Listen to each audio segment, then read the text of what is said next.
I would like to request Professor Shireen Moosvi, please come on stage.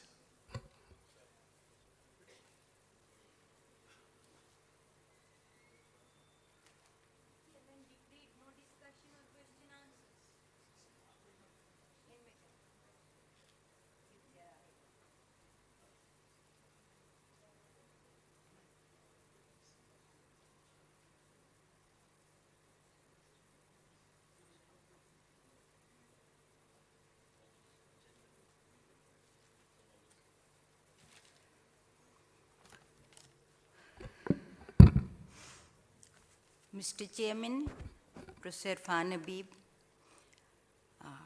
fellow speakers and fellow delegates. We have just heard Professor Irfan Habib's discourse on Ashoka as one of the principal figure in Indian history. Now I am to take up Akbar, and perhaps we will be seeing quite a few similarities in both the great men of our country, whom we have called here as the makers of India. I'll begin with rather at a more lighter, in a more lighter vein. There was once a time when Ashoka and Akbar used to be on the lips of Indian nationalists as illustrations of how good our own rulers were, how better governed we were with them. Lord Curzon remarks in a letter how one day Surendranath Banerjee came to him and asked him for something, which he did. He obliged him. Before leaving, he profusely thanked him and said that he put him in the same class as Ashoka and Akbar.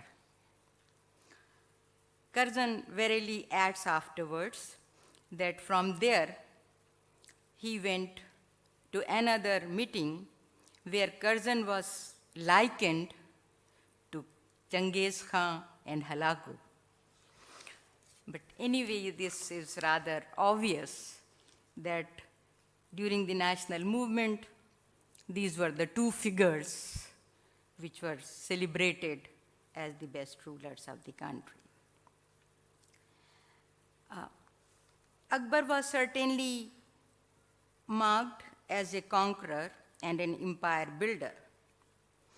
In 1556, a boy of 15, he inherited a shaky empire, and it was an exceptional genius, manifested superbly in his generalship, that he expanded it into an all-India empire covering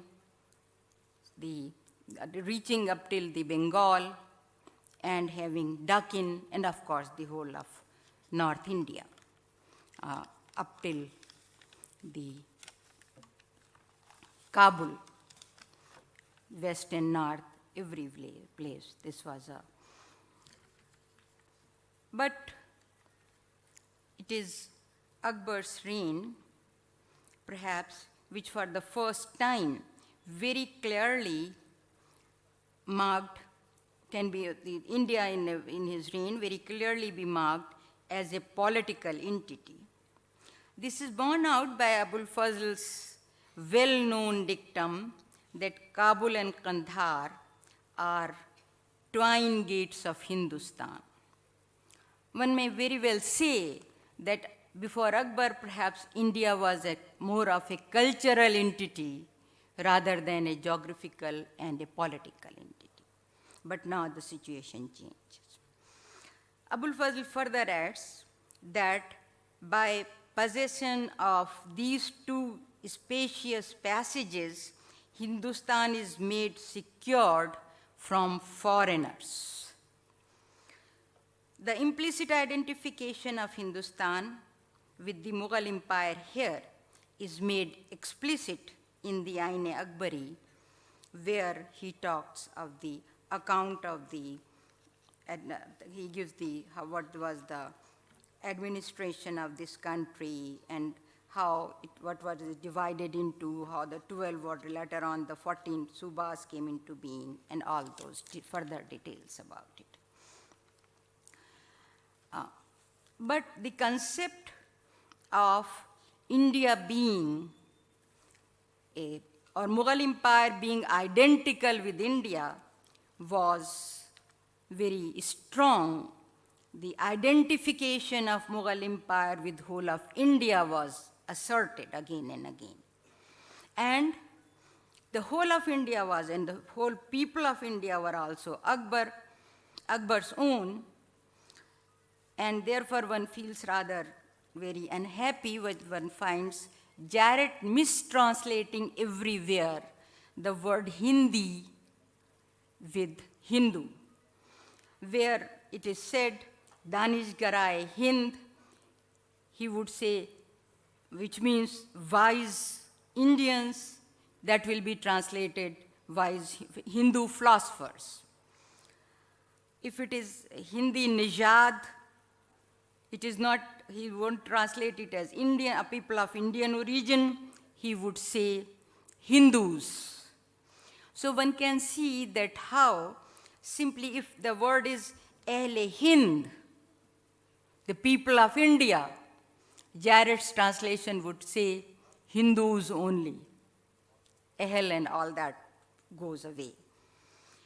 So this sort of a distortion was still there, but there was a total identification of India with Akbar's empire, and those of all Indian people, irrespective of their any allegiances or religions, they were all the Ahle Hind, the people of India, and therefore Akbar's own people.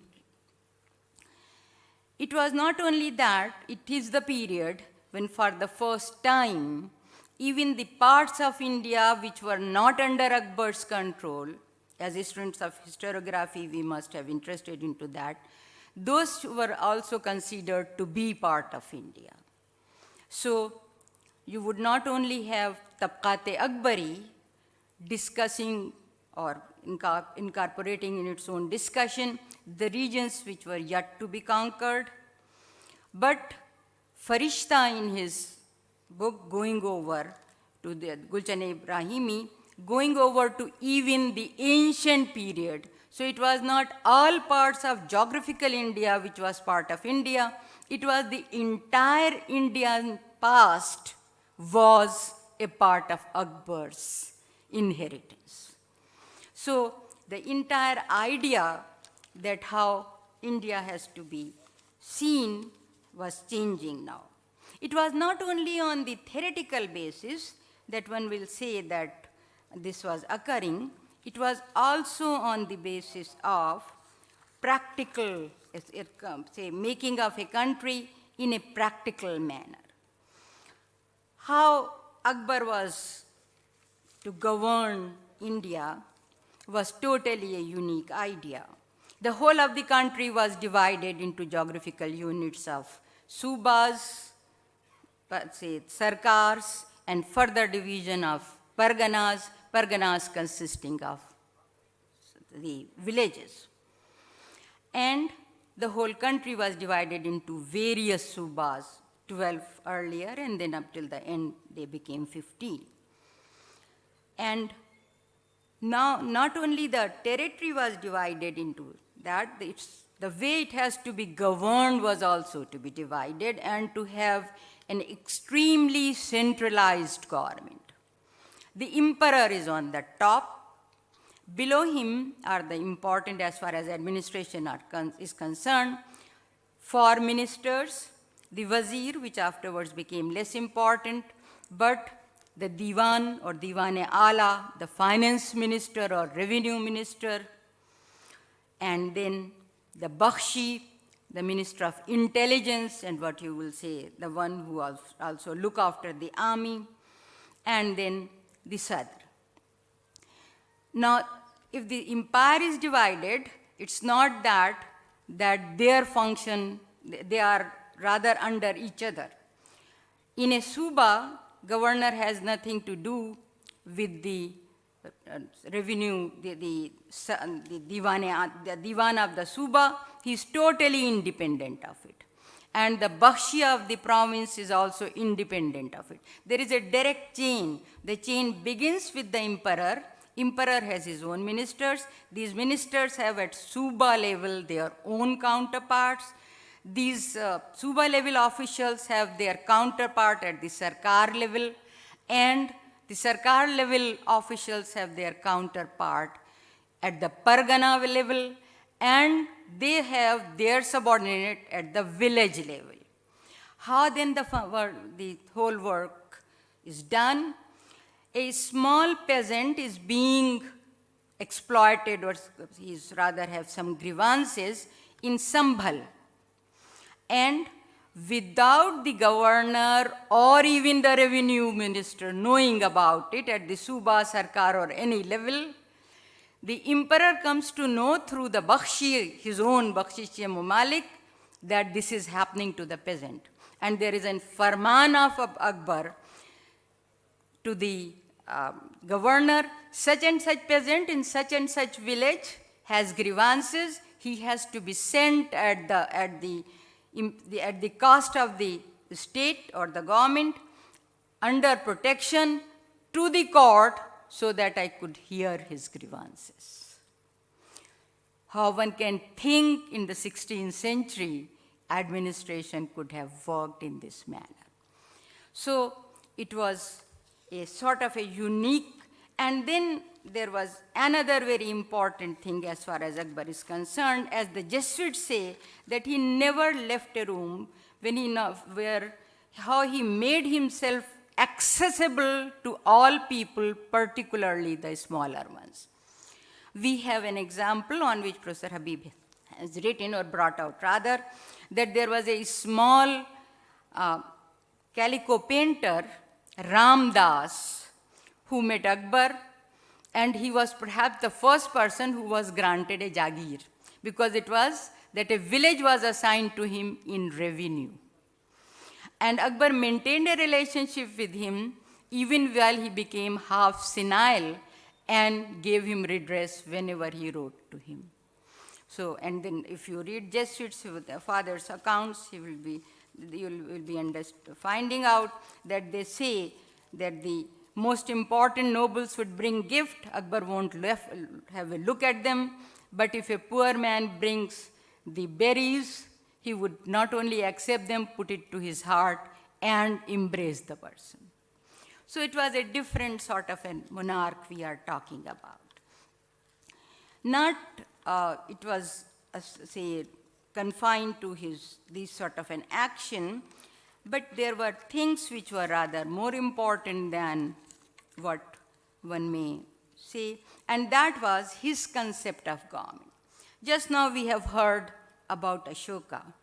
Akbar has another way of asserting his position, but at the same time making room for everyone. The emperor is the Farre Ezidi, is a ray of light from the creator himself. And therefore, he is not a part of the creator, he is not a Zillillah, he is not his shadow, but he himself is divine. There is an idea of social contract here as well. But in this social contract, unlike Ashoka, he is not answerable or answerable to the subject he is governing, but he is answerable only to the creator. And therefore, while he gives grants to the temples and to the Brahmins, the mullahs go to complaint, and he said they also have a religion. They also are the worshipper of the God. While the Jain comes and they get the grants, the famous Shantidas, then there is now the complaint by the Brahmins and the Mullahs both. They are not believers at all. They have no God. They don't worship any God. What's the reply? Yes. But all the bounties of the Almighty God, the Creator, are available to them as to anyone else. How, as being a ray of light from Him, I can deny them anything? So this is a totally different sort of a word which is, or an idea which he is creating. I don't want to take much of your time, but I would like to have a little more about how we have to look at him, and perhaps that is what one have to go to look, how he introduced the concept of Sulh-e-Kul, which was separate from this idea of Farre-e-Zidi. And he started off as a true Muslim. While he received a lot of success, he wanted to thank his God, and he started off with an Ibadat Khana, which was confined only to the Muslims, and rather the Muslim theologians. But soon enough, his ideas started changing. There is a widening. In the case of Akbar, you can always see the gradual evaluation of his thought. So he made it open nearly to all the schools of thought of Muslims. But soon enough, he got too fed up with those sort of a discussion, and he has thrown it open to the Jesuits, to the Jains, to the Pandits, to the Brahmins, and to the Danishwar. And soon enough, he was no more ready. Of course, in the meantime, there was an attempt to be the leader of the Muslims, the arbiters of Islam in our Islamic world as well, but he soon gave up that idea. And instead of that, he came up with the idea of the Sulh-e-Kul, the perfect peace. And more than that, he became a believer in reason. A believer in reason who was more interested in technology, who was more, unlike the Muslim concept, he was more interested in paintings where it is the natural painting, the painting which would show everything in its natural form, a naturalist. And whether it is the paintings, it is also the architecture which will have a Catholic touch, Trabeate, arcuate, all those sorts of things would be mixed. He would be experimenting in technology himself. He would say that if you want to cool the water, you have to have the saltpeter to do that work. And at one place he says in his saying, I realized the importance of salt once added to saltpeter. It freezes the water. Almost a discovery of freezing mixture much before Europe has done. He's also credited for having a ship camel made at two places to carry the ship, to construct the ship on the bank of the rivers, deep rivers, and to carry the ship in the deep sea or in the deep water on that ship. It was generally we always read this was the discovery of the Dutch, but much before that, Akbar at least tried to practice it. So we have a personality who is a believer in reason and in technology and all those things. I would end this, and a person who is really so down to earth and too close to his people that once he dies, a small merchant, Banarsi Das, who was up till now Shaivite, hears it sitting in Benares on top of his house, And the minute he comes to know that Akbar is no more, he falls down, he gets such a shock, breaks his skull. And then he gets up while he is better. He decides that Lord Shiva was neither able to protect the emperor nor me, and he converts to Jainism. So here is a man whom Akbar would have never heard of, but who can, sitting far away, he could do that.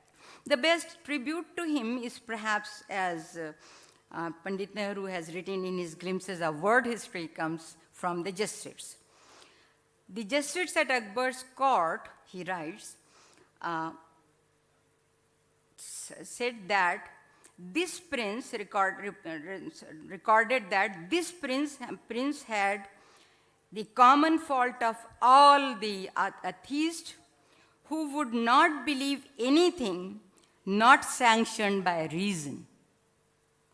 And Nehru adds, if to follow reason is to be regarded as a fault of the atheist, I hope we would have more and more such people in our country. Thank you very much.